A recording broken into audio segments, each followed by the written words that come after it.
Kiamat diyakini bakal terjadi pada waktunya dan memusnahkan kehidupan. Hanya saja, tidak ada yang mengetahui kapan perihal tersebut berlangsung. Baik Al-Quran ataupun sains turut menjelaskan perihal tersebut. Dalam Al-Quran tersendiri, Allah Subhanahu wa Ta'ala berfirman dalam surat Al-A'raf ayat 187, yang artinya, mereka menanyakan kepadamu Muhammad tentang kiamat. Kapan terjadi? Katakanlah, sesungguhnya pengetahuan tentang kiamat itu ada pada Tuhanku. Tidak ada seorang pun yang dapat menjelaskan waktu terjadinya selain Dia. Kiamat itu sangat berat, huru-haranya bagi makhluk yang di langit dan di bumi. Tidak akan datang kepadamu kecuali secara tiba-tiba. Mereka bertanya kepadamu seakan-akan engkau mengetahuinya. Katakanlah, wahai Muhammad, sesungguhnya pengetahuan tentang hari kiamat ada pada Allah, tetapi kebanyakan manusia tidak mengetahuinya. Dalam buku tafsir ilmi dengan tema kiamat dalam perspektif Al-Quran dan sains, dijelaskan bahwa segala peristiwa pasti diawali dengan munculnya tanda-tanda. Sebelum gunung berapi meletus, misalnya, di sekitar kawah tersebut biasanya terjadi lebih dulu hal-hal yang merupakan isyaratnya.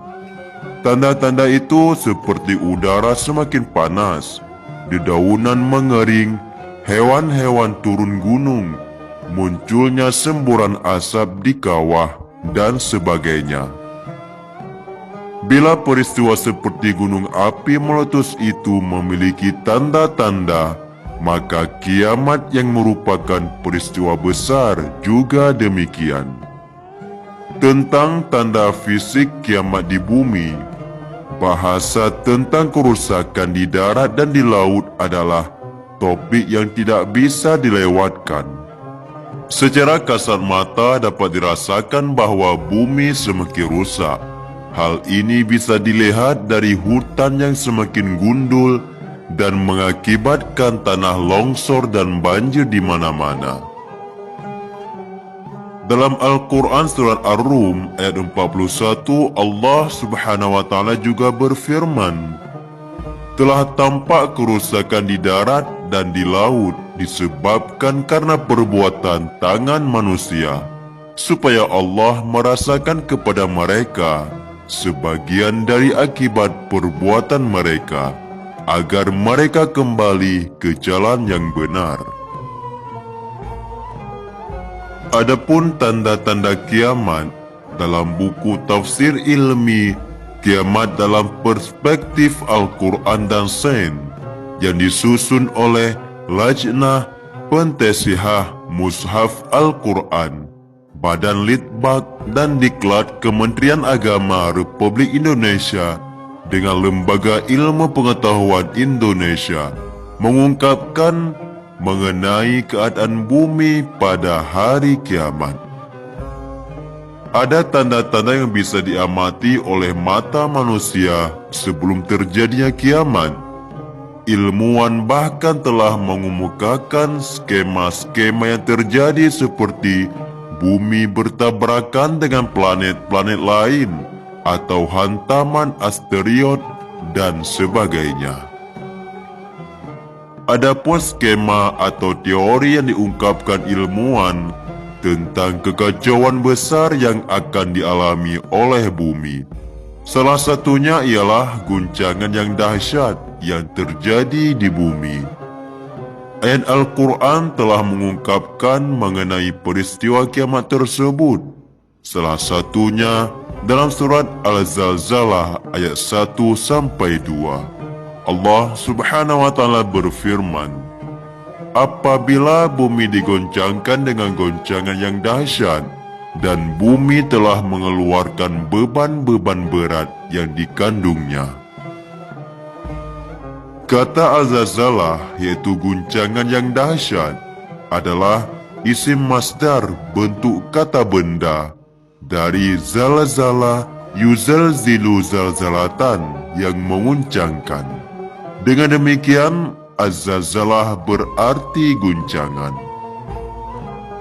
Karena penyebutannya dalam surah Az-Zalzalah diikuti oleh maf'ul mutlak, maka kata ini dimaknai dengan guncangan hebat yang terjadi di seluruh penjuru bumi.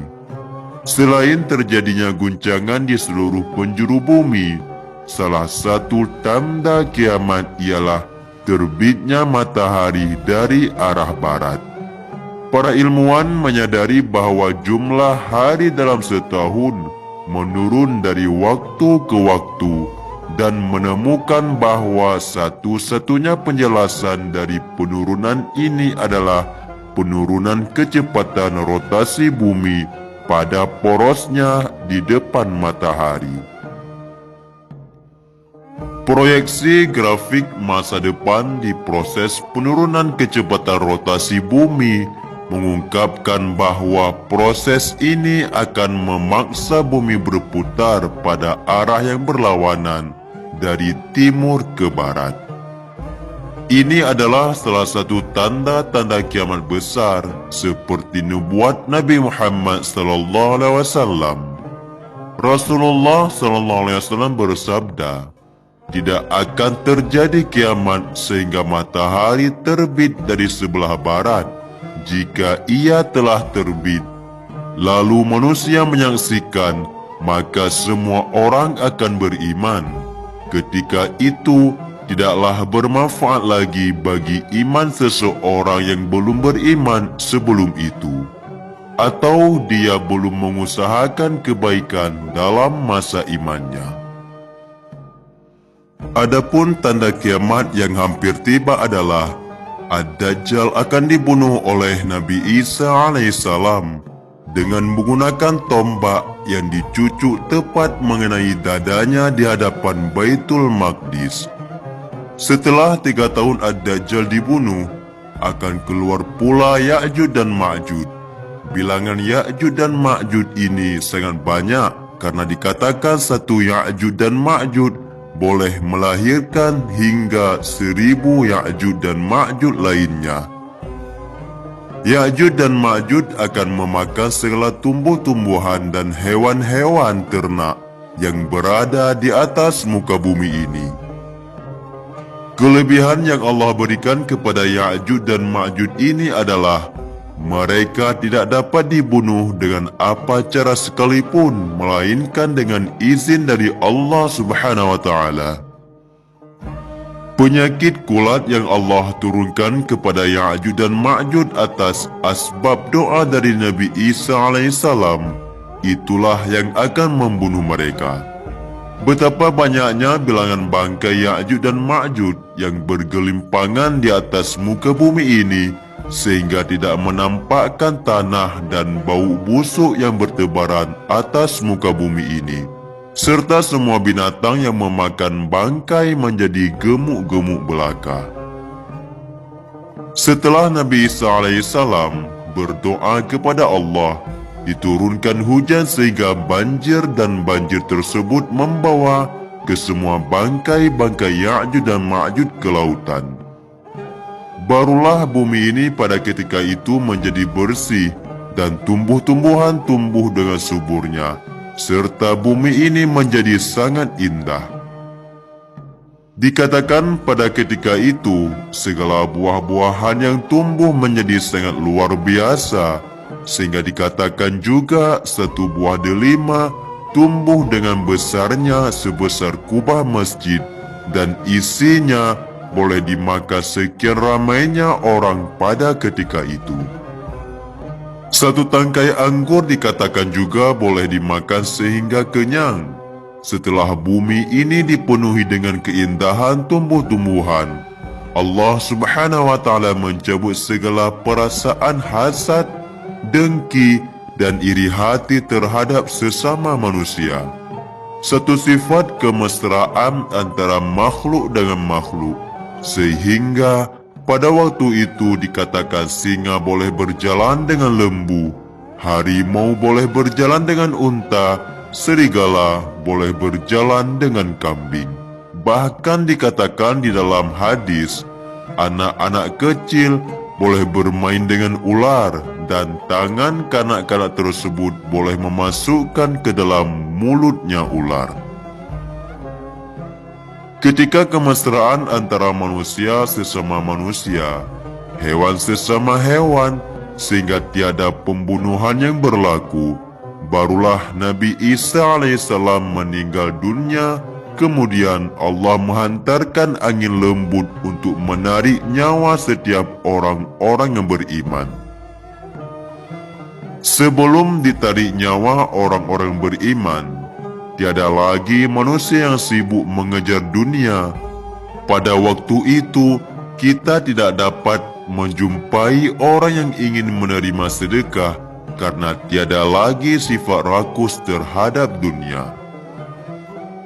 Seperti sabda Rasulullah SAW yang bermaksud, bersedekahlah kamu sebelum tiba satu zaman yang manusia tidak mau menerima sedekah.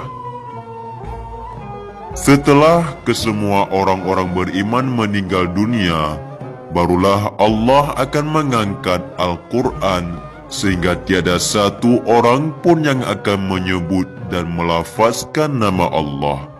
Dan barulah akan terbitnya matahari di sebelah barat, dan kiamat pun akan berlaku pada ketika itu.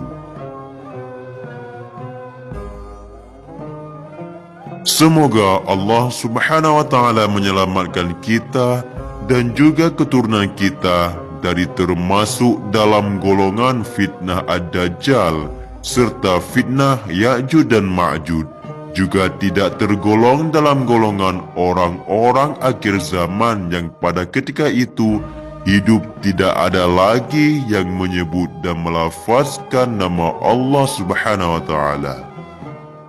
Semoga saja sekilas informasi di atas dapat memberi manfaat bagi kita semua dan juga dapat menjadi ilmu pengetahuan yang baru. Wallahu a'lam bishawab. Assalamualaikum warahmatullahi wabarakatuh.